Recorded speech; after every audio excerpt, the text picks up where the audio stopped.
백성이 아니기 나도 너희의 하나님이 아니기 때문이다. 아멘.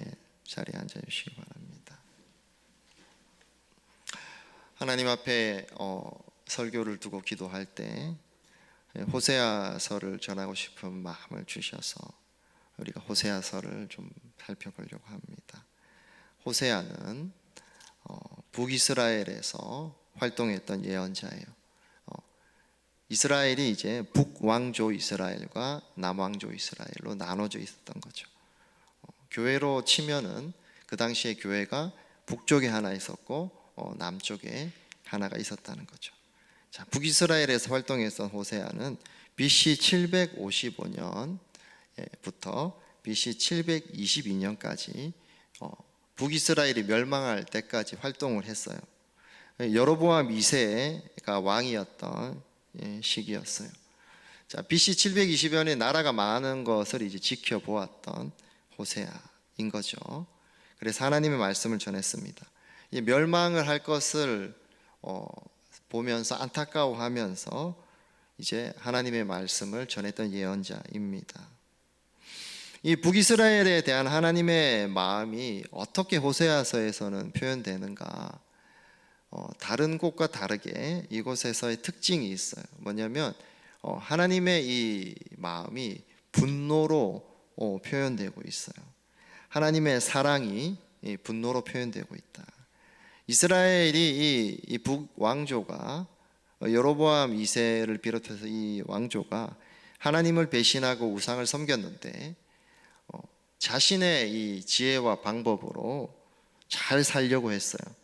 정치, 외교를 통해서 이제 나라를 자신의 수단과 방법을 계속 의존했던 거죠. 그래서 경제적 번영을 통해서 이제 잘 살게 되기도 했어요. 그러면서 이제 뭐죠? 주변의 강대국과 잘 이렇게 외교하고, 그리고 이제 경제적으로 이렇게 잘 살게 되는 걸 통해서 마치 이런 방식으로 우리가 잘 살고 있겠다 하면서 하나님을 떠나고 이제 완전히 하나님을 배신하고 살아가고 있었던, 그래서 이 나라의 흥망성쇠, 그리고 우리가 정말 잘 살 수 있는 것이 오직 하나님밖에 없다라고 하지 않고 자신의 방법으로, 자신의 수단으로, 그리고 우상을 숭배하며 우상을 섬기며 살아가려고 했기에 하나님이 이제 분노하면서 이들에 대한 사랑을 표현했다는 거예요. 자, 하나님이 경고하실 때 예언자를 세우세요. 예언자를 세우셔서 하나님의 말씀을 대신 전하게 하신 거죠.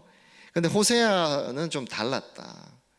호세아는 좀 다른 방법을 선택했다는 거죠. 하나님께서 그의 삶 자체를 통해서 하나님의 그 메시지를 전하는 방식을 택했던 겁니다. 2절을 우리 함께 읽어봅시다. 시작. 너는 가서 음란한 여인과 결혼하여 음란한 자식들을 낳아라. 이 나라가 주를 버리고 떠나서 음란하게 살고 있기 때문이다. 자, 이렇게 그 삶으로 이 메시지를 전하라고 하신 거죠. 자, 호세아 그래서 예언자는 고멜이라는 여자와 결혼을 합니다. 실제로 고멜은 성적으로 아주 문란한 여자였던 거예요.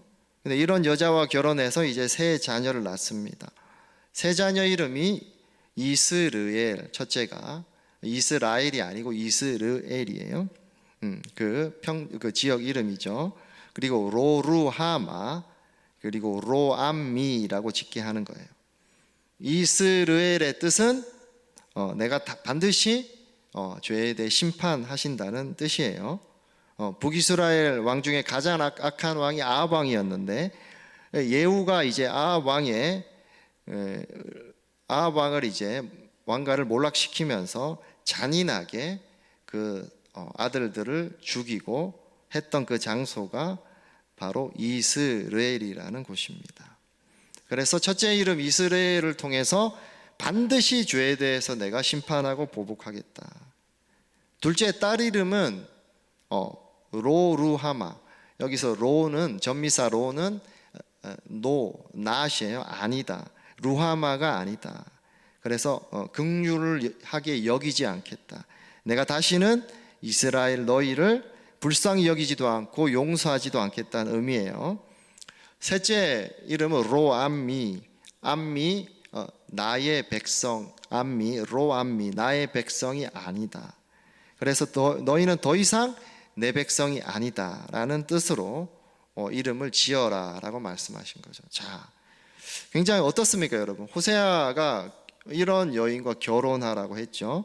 그리고 이름까지 지어주셨어요. 하나님 왜 이렇게까지 하셨을까요? 예언자한테 굉장히 문란한 도덕적 성적으로 문란한 이 여인과 결혼해라. 그리고 자녀를 낳는데 또 이런 정말 저주의 이름을 지어라. 이름을 지어줘라. 이렇게 한 거예요.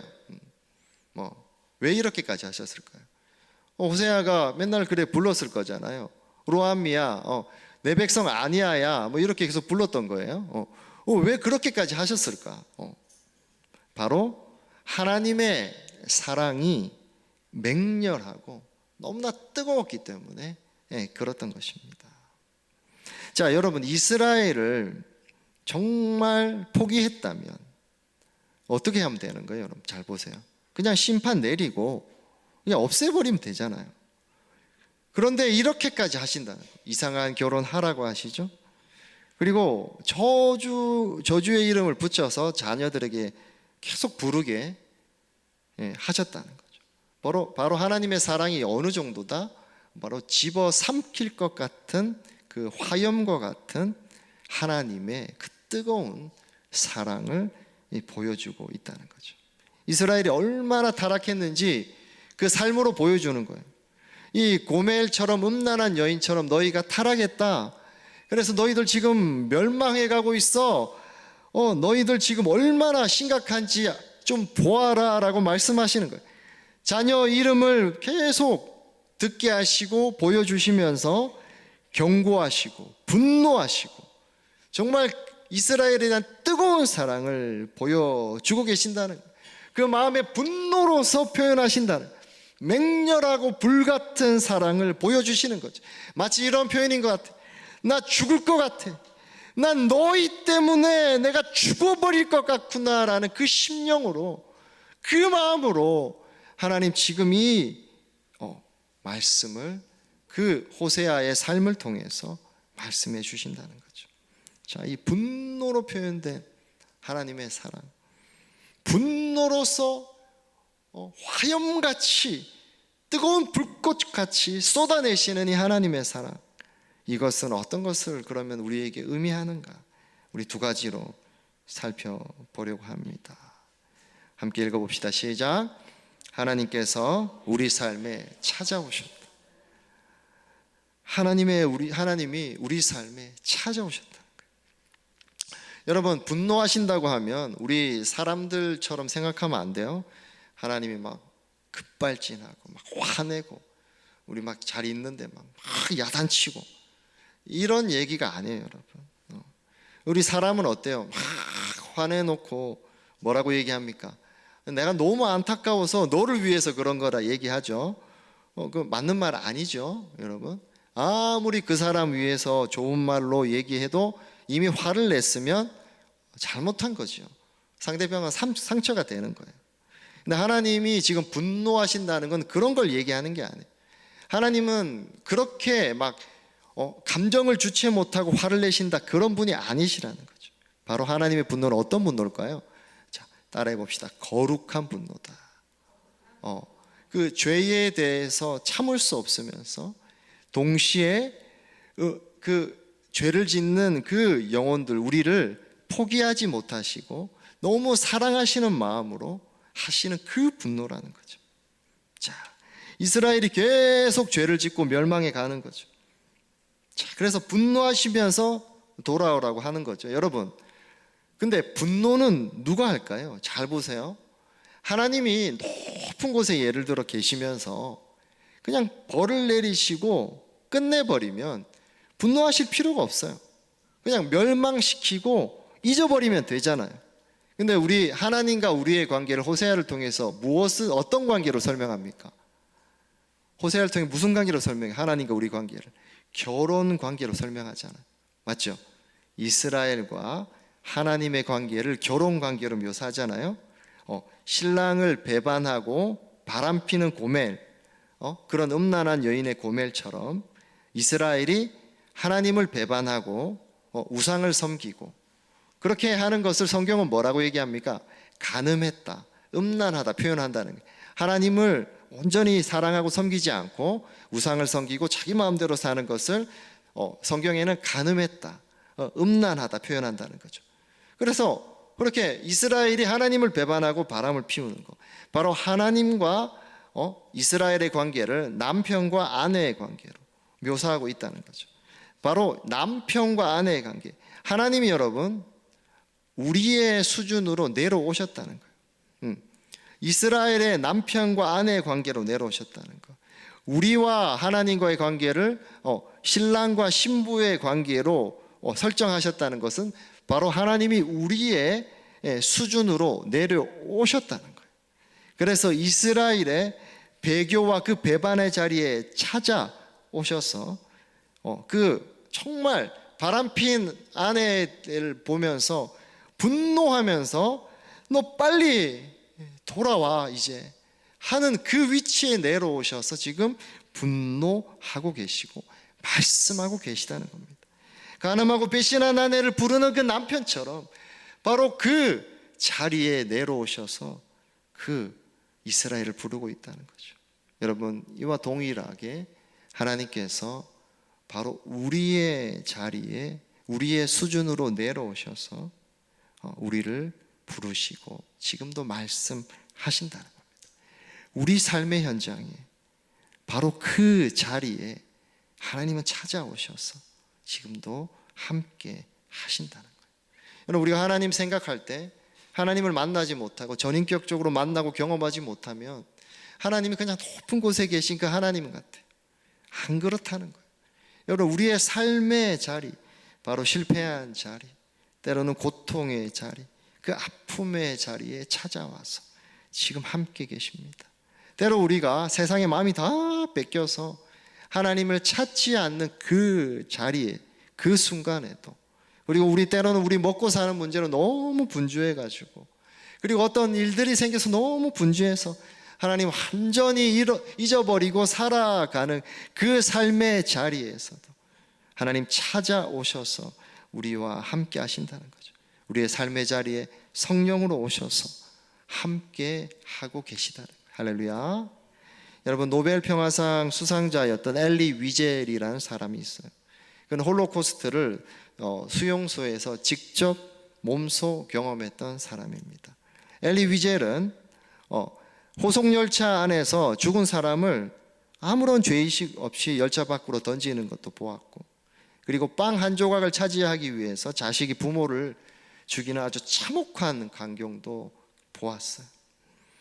그러면서 자신도 모르게 엘리 위젤은 신이 정말 존재하는가, 하나님이 정말 있는가, 하나님의 자비하심은 정말 어디 있는가, 그렇게 부인했던 사람입니다. 어느 날 네덜란드 사람들이 탈출 음모를 했는데 수용소에서 발각된 거예요. 그래서 거기에 동조한 유대인 2명 그리고 한 소년이 심하게 고문을 당해요. 그 다음에 독일인 간수는 그들을 이제 다음 날 교수대에 매달아서 처형합니다. 여러분, 어른들은 몸무게가 있어서 이내 숨이 끊어져서 죽습니다. 그런데 몸무게가 가벼운 소년은 쉽사리 숨이 끊어지지 않아요. 고통스럽게 매달려서 서서히 죽어가고 있습니다. 여러분, 그 처참한 광경을 온 제수들을 앞에 세워놓고 그 처참한 광경을 보고 있을 때에 사람들은 작은 신음소리를 내고 이렇게 얘기하기 시작합니다.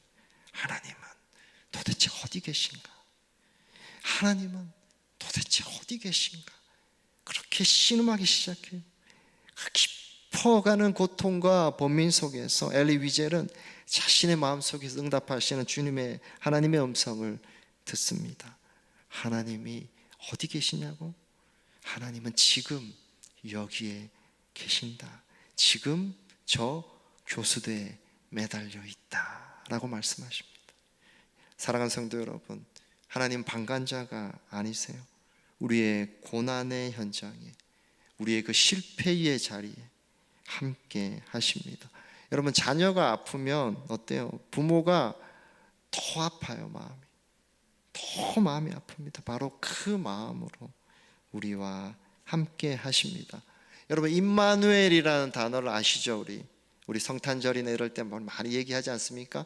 예수님을 표현하는 이름 중에 하나죠. 우리와 함께 하신다, 영원히 함께 하신다고 하셨잖아요. 자, 임마누엘, 함께 하신다.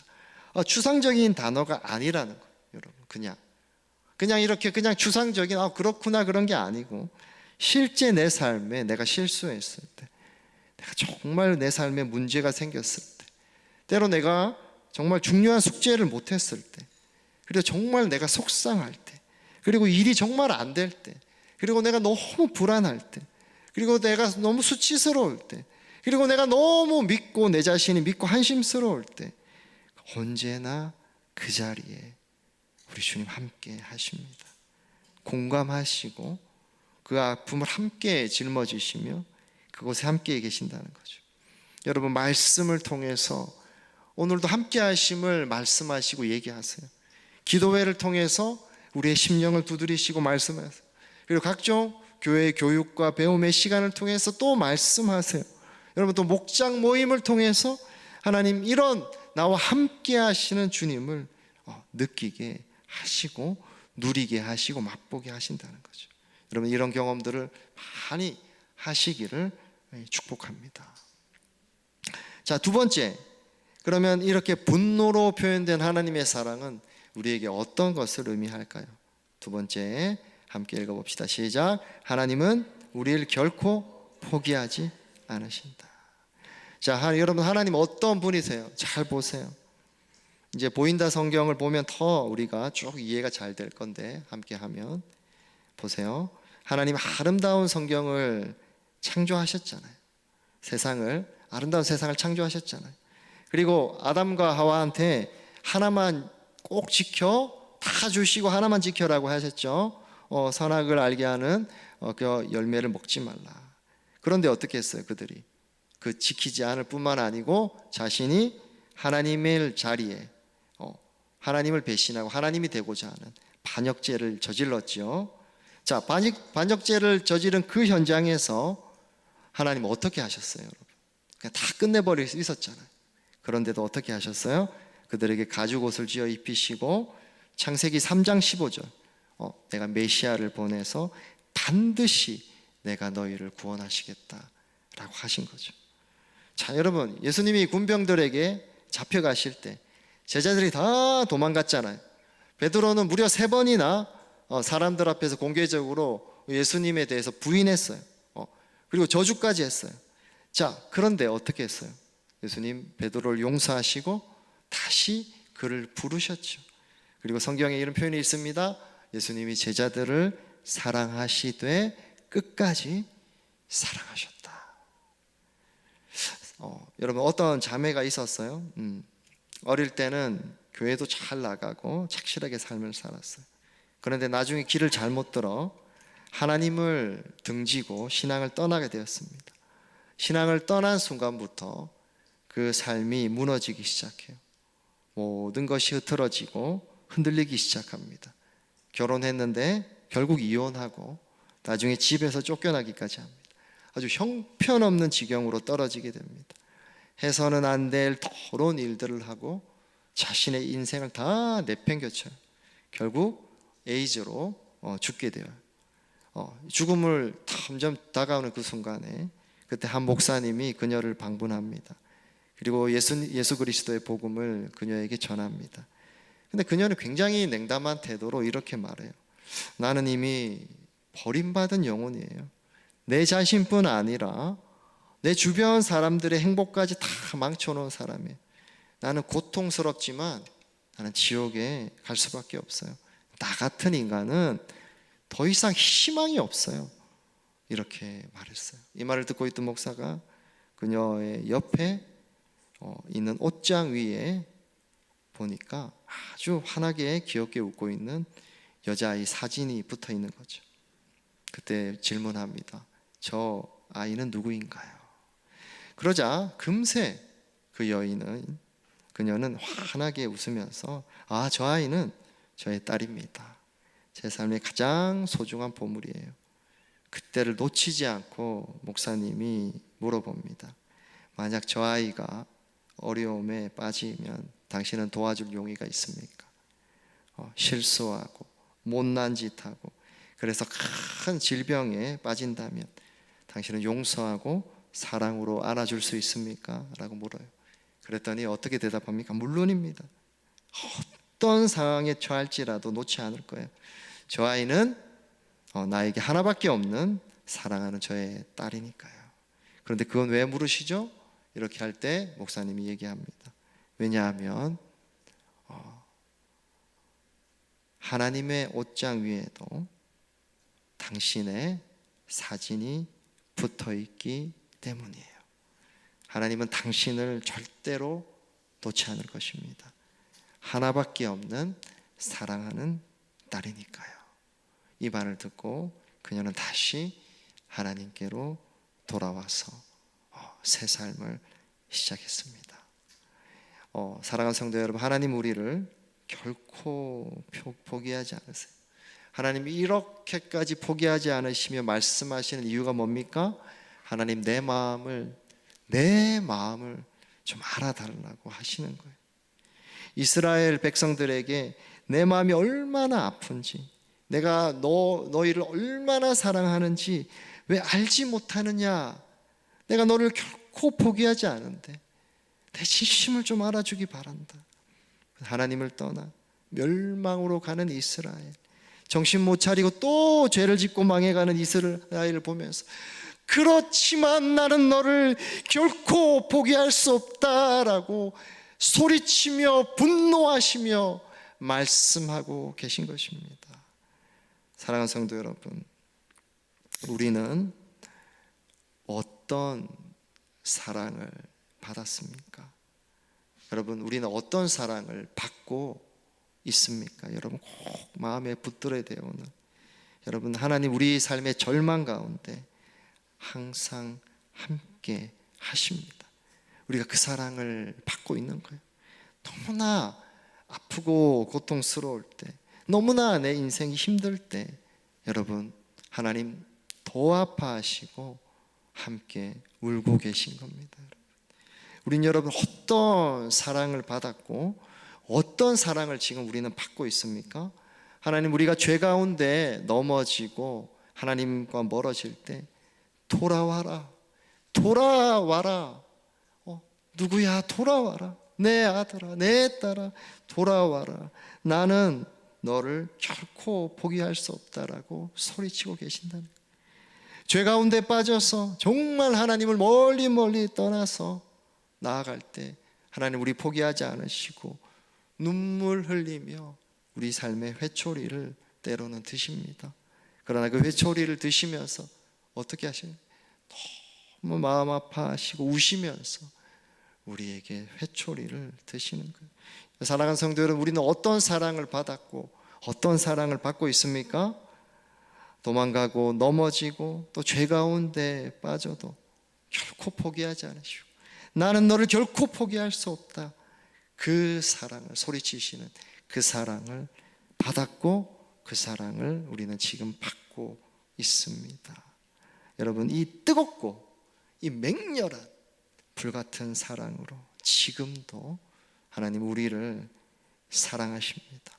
여러분, 이 사랑이 여러분의 마음을 가득 채우기를 바랍니다.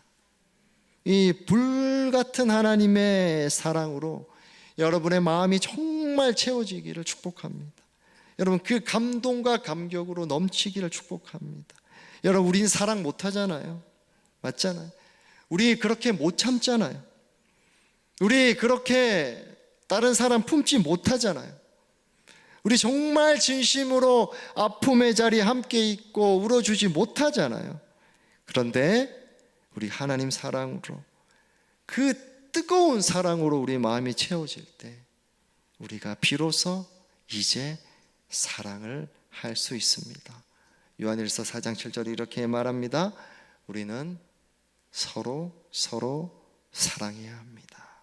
왜냐하면 사랑은 하나님께로부터 오기 때문입니다.